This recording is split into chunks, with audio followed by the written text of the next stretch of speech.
Labdien, mīļais draugs! Sveiciens šodienā mūsu kopīgajā šo sarunu laika atskaites sistēmā. Šī ir trešā nodarbība, un es vēlos viņu paturpināt, mazliet ieskatoties savā pirmajā gara darbā, Atmodu zābece. Bet pirms tam es sajūtu iedvesmu padalīties par to, kur tad ved šīs mūsu sarunas un kāds tad ir to rezultāts. Protams, ir tūkstošiem veidu, kā pavadīt mums savu laiku, katram atsevišķi un visiem kopā. Ar jebkuru cilvēku, ko mēs dzīvē sastopam, mēs varam aizskart jebkādu tēmu, un kā es pēdējā laikā saku, pamasēt. Mēs varam runāt par kino, par teātri, par garīgumu, par pasaulīgām lietām, par politiku, par karu, par mieru, par grāmatām un tā tālāk un tā joprojām. Bet šī nav tāda saruna, un lai šī saruna, šai sarunai mēs iegūtu kaut kādu lielāku motivāciju, es nevaru nepateikt, kur viņi ved. Būtībā es dalos ar pieredzi, kā es nonācu tajā prāta un sirds stāvoklī, kas man ir tagad.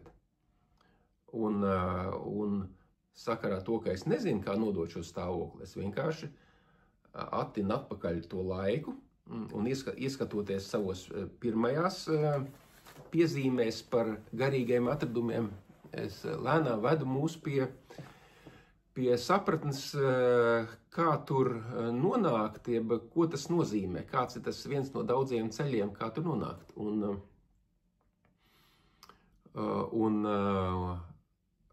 motivācijai es varu pateikt tādus vārdus. Tad, kad notiek lielā savienošanās starp iekšu un āru, starp šo sauli un to sauli, nelietojot nekādus gudrus, garīgus vārdus, bet lietojot latviešiem pazīstams apzīmējums. Šī saule ir pasaule un tā saule. Un tā saule, jeb aizsaule, ir kaut kas tāds, par kuru no šejienes neviens neko īsti nezina, bet daudziem ir, protams, viedoklis. Lūk, tās savienošanās rezultātā, kas nozīmē arī to pašu, kad vispirms loma savienojas ar aktieri, un pēc tam aktieris savienojas ar iekšēju režisoru. Un iekšējais režisors mums visiem ir kopīgs. Ja mēs būtu zivis, tad mūsu visu iekšējais režisors ir okeāns. Man pašam šis apzīmējums, salīdzinājums liekas diezgan saprotams. Tas nenozīmē, ka arī tev tas ir saprotams, bet, mēģinās nav zaudēts.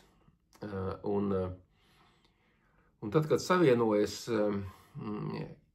aktieris, jeb cilvēks, ķermenis ar iekšējo režisoru, tad tas, kas mainās, mainās būtībā viss, lai gan tas tā var neizskatīties, spogulī skatoties.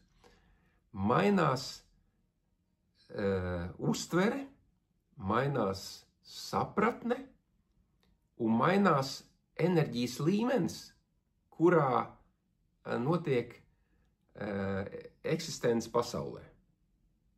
Par katru no tiem atribūtiem es varu pateikt tādu, ka ja līdzinējā dzīvē visus savus 60 gadus es jutos ne līdz galam enerģiski piepildīts. Protams, bija brīži, kad man ir daudz enerģijas, kad man ir spēks un prieks un iedvesma tādā pasaulīgā līmenī. Bet kad notiek tas lielais savienojums, tad būtībā notiek pieslēgums ar enerģijas pārpilnību. Tas ir tā kā, ir tas angļu vārds, kas paskaidro vārdu pārpilni, abundance. Abundance, abundance ir tāds vārds, kas apzīmē vienu no okeāna atribūtiem. Šim te okeānam, jeb absolūtam, ir tāda atribūti kā mīlestība, gaisma, žēlsirdība, spēks, enerģija, vienums, svētums, veselums un pārpilnība. Un vēl droši vien daudz citi. Šie visi vārdi mūsu duālajā pasaulē, kurā mēs patreiz komunicējam, viņi raksturo neduālas pasaules vienumu, dažādus aspektus, lai mēs varētu saprast, kas tas vienums tāds ir. Un atgriežoties pie pārpilnības, tad enerģētiski atradējs, kurš ir saticis savu iekšējo režisoru, viņš jūtās daudz enerģētiskāks, viņš jūtās enerģijas piepildīts, viņš jūtās pastāvīgā tādā wow faktorā. Netrūks spēka, netrūks enerģija, netrūks iedvesmas nevienā dienas brīdī. Pat ja situācija, kurā nonāk atradējs, nav viegla. Viņai nav jābūt vieglai. Dzīve joprojām piedāvā tos pašus izaicinājumus kā agrāk. Bet spēks un enerģija un iedvesma to visu redzēt un uztvert citādi ir pa augšupējošu līkni. Un, protams, tas viss attīstās, un tas vērās vaļā kā puķi, un tāpēc tā augšupējošā līkne ir līkne būtībā uz bezgalīgas enerģijas pastāvīgu klātbūtni atradējā. Kad mēs runājam par atradēju, tad neiet gluži runa par ķermeni, pieņemsim daumantu. Meklētājs ir daumants, ķermenis. Nav svarīgi, ko daumants domā par pasauli, par dzīvi meklējumu laikā. Bet atradējs nav daumants. Atradējs ir mans guļošais prāts, kas ir noticējis, ka viņš ir ieslodzīts ķermenī un pasaulīgajās ķermeņa izmantošanas programmās. Būtībā tā, varētu teikt, tā okeāna daļa, kas ir manī iekšā, viņa atmostās no tā transa, ka viņa ir ierobežota ar pasaules likumiem, kārtību, ietekmi un tā tālāk un tā joprojām. Tātad viens okeāna pilieniņš savienojas ar visu okeānu, ja tā varētu teikt. Un tas notiek iekšēji. Un tad, kad tas notiek, tad atradēja iekšējā pasauli no sleeping moda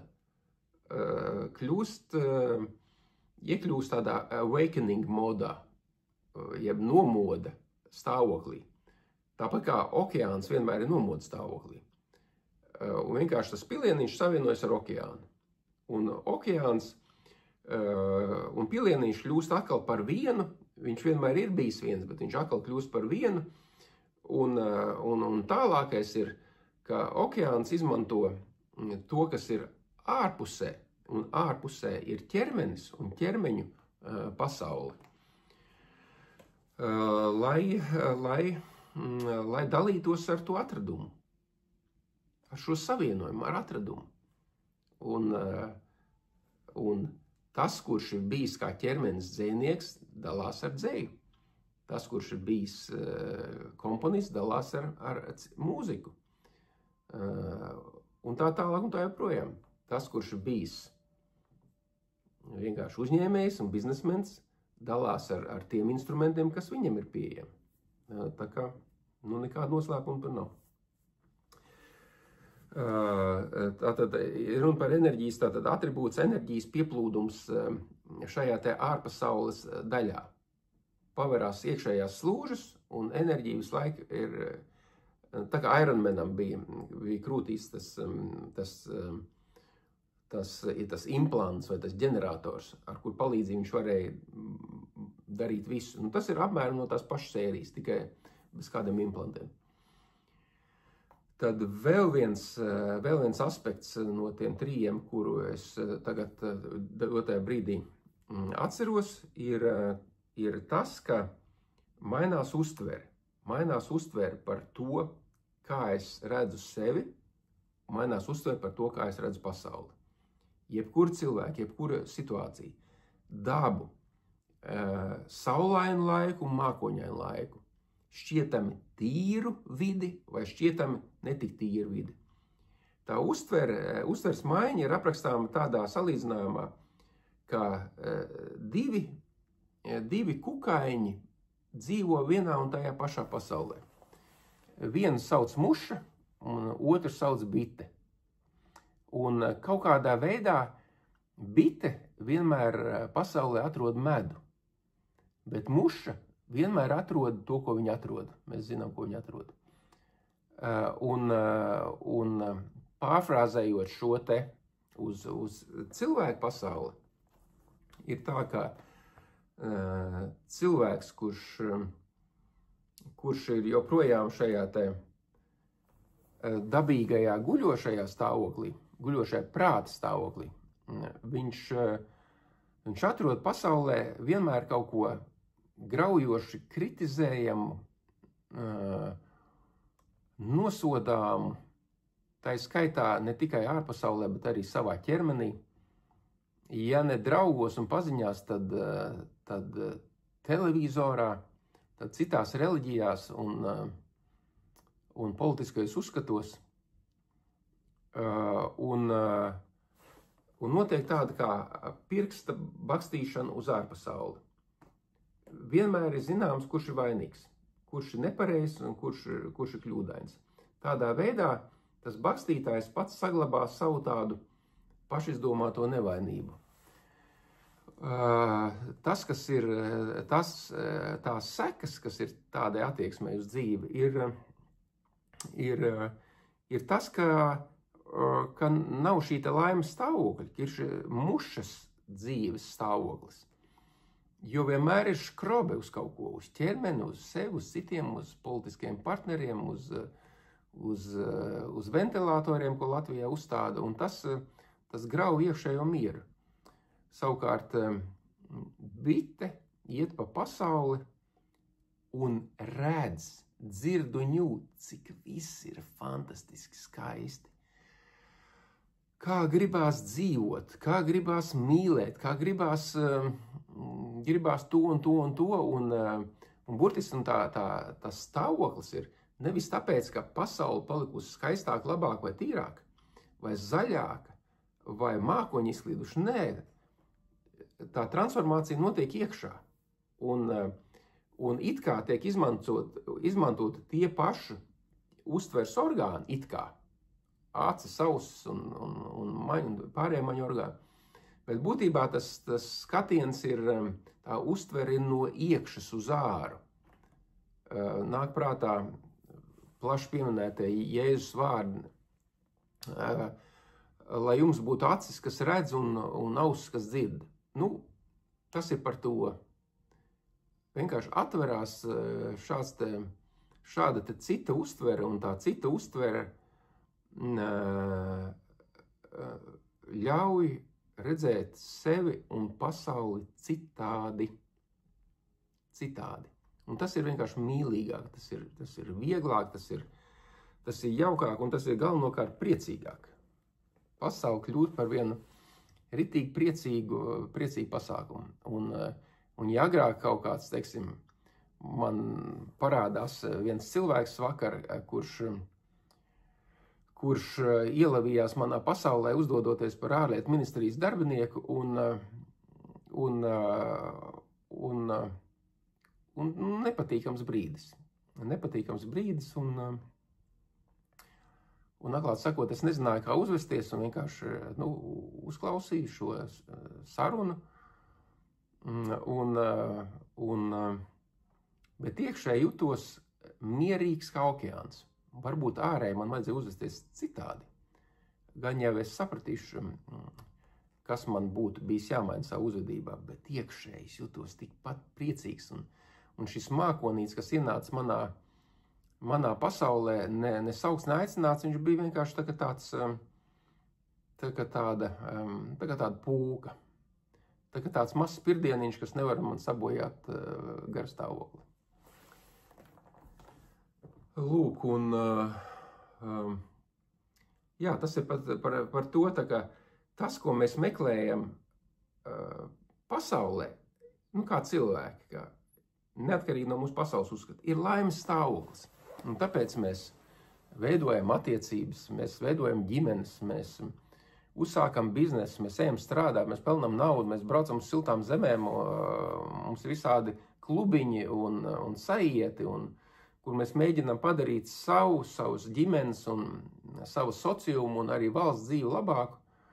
Un neskapēc nav tā gandarījuma, tāpēc, ka ārpasaulē neko nevar izmainīt, ja nav izmainīta iekšpasaule. Man nāk prātā Platona. Platons ir vispār, Platons ir dižgars, skolotājs. Un es ar viņu iepazinos tikai nesen, un es nepretendēju, ka es esmu izlasījis visu Platonu, bet no tā mazumiņa, kur es saskāries ar Platonu, ir pilnīgi fascinējoši, kā viņš lasītāju, klausītāju aizved līdz tai sapratnē, ko tad viņš grib pateikt. Pārsvarā tās ir sarunas, ne tikai sarunas, bet sarunas ir viens no tām metodēm, un viena no tām tehnoloģijām ir tāda, ka tu, cilvēki, sakārto sevi, sakārto savu iekšējo pasauli, saliec visu pa plauktiņiem, un kad tu esi sakārtojis sevi, tu sakārto savu dzīvi, savu tuvāko dzīvi, lai ģimene ir pārtikusi, lai visi ir pēduši, lai visi ir priecīgi, lai visi var darīt to, kas viņiem dzīvē tiešām interesē, neatkarīgi no viņu vērtību sistēmas. Un tad, kad tā cilvēks un viņa ģimene ir sakārtota, tad tu zini uz tā bāzes, ko un kā darīt zemē, ko tu apdzīvo, jeb teritorijā, jeb varbūt pat valstī. Tas ir tāds solis, tu mācies uz sevi, uz savu ģimeni, un tad tu pielieto to pasaulē. Un nevis otrādi. Man liekas, elementāra ideja. Tas ir tā kā 2x2. Lūk, un tad viens no tiem aspektiem ir, ka nenovēršami jebkuram meklētājam, vai tas ir meklētājs, kurš meklē laimi ar pasaulīgiem instrumentiem, vai tas ir garīgais meklētājs, jeb kaut kāds cita tipa meklētājs, viņš nevar nenonākt pie šī stāvokļa, kurā viņš saprot, ka sameklēt lielo patiesību, lielo zināšanu, lielo laimi var tikai sevī. Un kad tas notiek, kas, protams, ir ļoti zīmīgs un individuāls process, tad mušas laimes meklējumi nomainās ar bites, laimes, mīlestības un medus meklējumiem. Un tas stāvoklis ir tāds, ar ko nevar dalīties, nevar nedalīties, tāpēc, ka tā ir iedvesma, tā ir reāli iedvesma visu redzēt, dzirdēt, just un saprast citādi. Tā nav absolūta jušana, tā nav absolūta zināšana, tā nav absolūta patiesība, bet katrā dienā atnāk tā kā jauna, tas tā kā tās bezgalīgs lotos zieds, jeb ūdensrozes zieds, kas vērās vaļā, un katru dienu viņš pavarās tik, cik tas, kuram atverās iekšā, cik viņš var sagremot un pielietot to ārpasaulē. Tā kā tas viss ir orķestrēts, dievišķi orķestrēts. Tā ir vienkārši cilvēks uzzina par dievišķā plāna eksistenci, nevis teorētiski, bet vienkārši tas, ko cilvēki sauc par providenci, arī Latvijā daudz tāda ir, un vienkārši atnāk kā pieredze, kā skaidrība, ka providence, jeb mums nezināmas, neduālas pasaules, jeb dieva pasaules, ja tā varētu teikt, likumi un plāns, viņš strādā, viņš ir reāls, bet viņu pārdot un nodot citam nevar. Tāpēc, ka viņš nav rakstīts plāns. To var nodot tikai caur dalīšanos ar šo sajūtu, ko ir saņēmis saņēmējs, ko ir atradis atradējs. Un tad, katrs atradējs, nav svarīgi, kādā to nevar izvērtēt, kurš ir atradis un kādā līmenī. Tur nav tāda skala 1 līdz 100. Nē, varbūt, ka ir, bet man par to nekas nav zināms. Un tad es atgriezīšos atkal, un tad tas atradējs izmanto ķermeni, jo atradējs ir režisors, kas ir atradis pats sevi, viņš izmanto ķermeni, un ja tas ķermenis bijis ar tendenci uz mūzikas rakstīšanu, viņš rada mūziku, ja viņš ir bijis ar tendenci uz dzejas radīšanu, viņš rada cita līmeņa dzeju. Imants Ziedonis, Rumī, no kurienes nāk šī fantastiskā dzeja? No tā avota, kur ir visa pasaules absolūta iedvesma. Iedvesma ir Rumī dzejas avots, bet izpildījums ir Rumī pasaulīgais, kurš pieraksta to. Jā, šitā mums aizgāja tā saruna. Bija kaut kāds vēl viens aspekts, ko es vēlējos pateikt, bet tas man aizmirsās jau sarunas karstumā. Nolasīšu pāris rindiņas no eseja Kalambūra pirmās daļas. Labdien, draugs! Tas, ko tu lasi un tagad klausies, ir manis paša daudzo un dažādo garīgo meklējumu atradums. Šis ir gatavs mana veselā saprāta sapratnes auglis. Es saprotu, ko rakstu, un saku, es zinu, ka man tas tev bija jāuzraksta, un tev šis ir jāizlasa un jānoklausās. Es zinu, kāpēc man tas ir jāraksta, un kāpēc tev šis būtu jāizlasa. Šo raksta mans veselais saprāts tavam veselajam saprātam. Nesatraucies ne par ko, no tevis netiek nekas prasīts, nekas nav jāupurē no savas dzīves. Tikai izlasa, tikai noklausies. Atmoda ir ceļš. Ceļa sākums ir iespēja, izvēle un lēmums. Atmodas ceļa un tās sākšanas izvēle un lēmums ir līdzīgs jebkura dzīves ceļa izvēles lēmumam, izglītības, reliģiskā, garīgā un tā tālāk. Atmodas ceļš ir pilnīgi citāds un ir absolūti nesalīdzināms ne ar vienu citu mūsu dzīves iepriekšēju pieredzi. Tas ir pilnīgs fakts, apstiprina savu iepriekš rakstīto. Atmodas ceļa sākšanas iespēja ir visu tavas dzīves ceļu kopējais pienesums un rezultāts. Līdz atmodas ceļa izvēles iespējai cilvēki nonāk dažādi un parasti ne līdz galam apzināti. Izvēles iespēja atnāk pati. Tā tiek piedāvāta katram savā, bet parasti zīmīgā veidā. Šī ir viena no tādām tavas dzīves atmodas ceļa izvēles zīmīgajām iespējām. Šī iespēja pat reiz tiek piedāvāta tieši tev, mans draugs, tieši tev. Tieši tev. Lēmums jāpieņem tev pašam, vai tu to sadzirdēsi vai nē. Ja sadzirdēsi, labi, ja nesadzirdēsi, arī labi.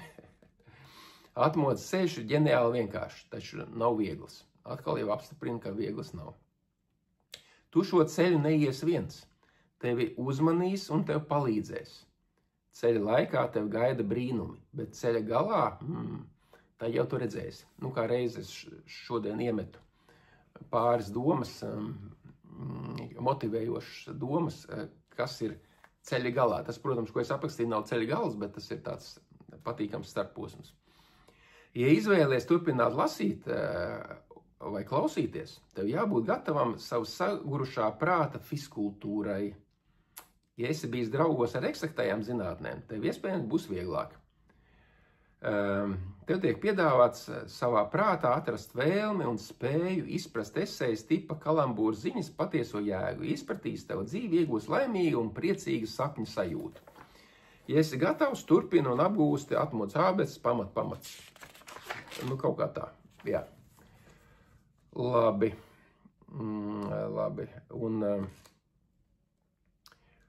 Un es domāju, ka, lai nepārspīlētu ar šīm te ziņām, lai es nebūtu pārāk garas, jau 25 minūtes, šodien es beidzu. Paldies, ka tev bija pacietība man uzklausīt. Nāk prātā teiciena, ka katram ir roka jāpieliek, lai lielais darbs uz priekšu tiek. Mums Latvijā dzīvojošiem, tā skaitā latviešiem, katrs no mums var iztulkot šos vārdus kā gribam, kā mākam, bet viens no veidiem ir visā latviešu mitoloģijā un folklorā un dramaturģijā ir ienācis jēdziens gaismas pils. Un mēs katrs mēģinām savu gaismas pili savā dārziņā, savā sektā, savā pašvaldībā, savā ģimenē uzcelt kā nu mākam. Un labi, ka mēs to darām. Taču gaismas pili var uzcelt un var viņu atjaunot, ja gaismas pils ir atvērusies iekšā. Gaismas pils atvēršanās ir maza skaliņa, mazas gaismiņas iededzināšana cilvēkā, sevī pašā. Un kad tu esi iededzinājis viņu sevī pašā, tad daloties ar to mazo liesmiņu ar citiem brāļiem un māsām, dažādās valodās runājošiem, dažādām reliģijām ticošiem, dažādās vietās pat dzīvojošiem, daloties, mēs palielinām šo liesmiņu un izplatām savu gaismu tālāk. Un katra šīs liesmiņas izplatīšana tālāk izmantoja jebkādas metodas, klātienes metodas, digitālas metodas, semināru, retrītu metodas un tā tālāk. Projām, ierobežam nav nekādu. Mēs palielinām gaismu sevī, jo mums nav cita veida, kā palielināt gaismu sevī. Kā daloties ar to mazumiņu, kas mums katram ir. Un daloties, mēs dodam, un dodot, mēs vienmēr saņemam. Dodot gūtais top neatņemams tikai tad, ja mēs dalamies ar kaut ko tādu, kas ir patiesi mūsu, un daloties ar ko, kas nepaliek mazāk. Tas ir noslēpums šiem lielajiem vārdiem. Dodot gūtais neatņemams. Ja tu dod kaut ko tādu, kas tev pašam ir ierobežotā daudzumā, nav svarīgi, kas tas ir. Tu dalies kļūdainas motivācijas rezultātā. Dalies ar to, ko nekad neviens neatņems. Un tad katrā pašā, manī pašā un tevī pašā saplauks sapumpurot zars. Un gaismas pils jaun radīsies, uzcelsies iekšā un ārā. Jauku dienu. Paldies par uzmanību. Paldies, ka tu esi.